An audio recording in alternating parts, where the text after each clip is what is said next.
Well, let's dive into your Patreon mailbag questions. If you want to submit a question to the Patreon mailbag, all you got to do is become one of our pledge hammers over at patreon.com/WrestleTalk. Do not email it to me. I will just lose it. I'm very bad at my job.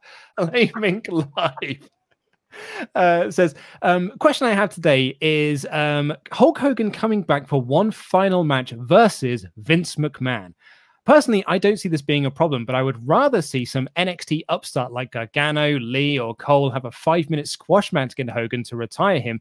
Who should put Hogan out to pasture, in your opinion? I feel like I think that's kind of been done now. Like, I think we had Hogan's last match in TNA. Like, I don't know if I mean, it'll be at a Saudi show, but then it will probably be a sort of another nostalgia match pitting him against like Triple H or something, or, you know, Goldberg or whatever. I don't know. I don't think we need to see another Hulk Hogan match, particularly not against Vince McMahon at this point. I don't want to see any other Vince McMahon match ever since WrestleMania 26 and his matchup with Bret the Hitman Hart. And I think this that Hulk Hogan scenario might be worse than that.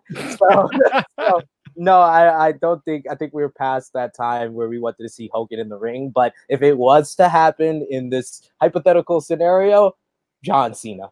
Yeah, oh, absolutely. Yeah, if it can't be Steve Austin, it better be John Cena. Yeah, you're absolutely right. He also adds in as well, my suggestion for the WrestleTalk Extra podcast pay-per-view. I went through your guys' archives and found that your very first review was Money in the Bank 2015 or 2016, so why not put a stop to anything after that pay-per-view, so there's no repeating of pay-per-views you've already done. Much love, Jam That Gem. That rule is there. We say try not to suggest things we've already reviewed, whether that be in our free feed archive or anything that we've done in the podcast archive. Do you not remember, Flaming Clive, the controversy over All In winning last year, and people got really annoyed because Ollie and Laurie did a small review of it? I didn't get to watch that again. I really wanted to watch that show. I had to do something else instead. They took it away from you. They did. Because fun fact, people, I don't know if you don't listen to the podcast, you won't have heard this. I've never seen All In. What? I was on my honeymoon when All In happens, so I wasn't watching wrestling. I was on my honeymoon, and when I got back and I went straight into work, I'm catching up on all the stuff that I've never seen it. I've only seen a handful of matches. I saw Kenny versus Penta and the main event. That's all I've seen. So you've never seen Cody versus Nick Aldis? Never seen it. Wow. And this is why, SP3, I wanted us to do All In last year. This is why I wanted to do that show, and it got taken away from me.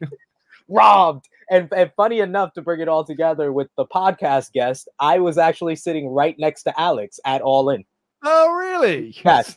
I was right next to the Queen of the Ring at All In. We were marking out. We were singing the Kenny Omega song. Oh, oh, oh, oh. Yes, she into my microphone, I into her microphone. It was a great time. Great.